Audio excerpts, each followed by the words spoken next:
If you're working on forearm stand, you might find this wall drill useful.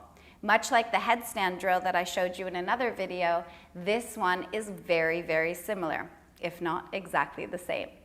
For this one, you might like to use a block, but you don't have to. The block just helps to keep the muscles activated and to keep the arms in the position that makes it more optimal to get up into your forearm stand. So I'm going to show you with the block, but again, if you don't feel like using it, it's your practice. So coming up, we're going to sit against the wall. Just leave the block where it's accessible, bringing the feet out in front. So where the heels touch the mat is your marker of distance. Now I'm going to come forward and bring my elbows to where the heels were and take my block to in between my hands, making those L shapes around the bottom two corners of the blocks. So holding the block helps me to keep the hands activated, pushing the hands into the blocks. This sends a line of energy or power up through the arm and in through the shoulders. These are the muscles that we need to use to get height and stability.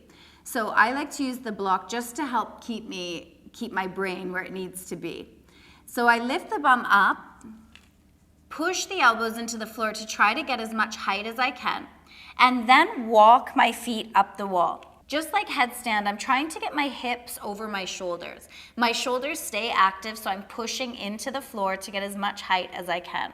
From here, I can already feel my core engage. So this might be enough for you to start off.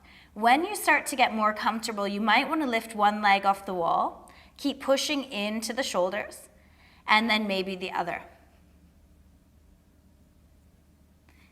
If it feels comfortable for you, you might want to bend that back leg for counterbalance and start to just push away from the wall. Not pushing too much so that you don't fall over, but just enough so that you're not too far away from the wall so that you can come back to the wall if needed.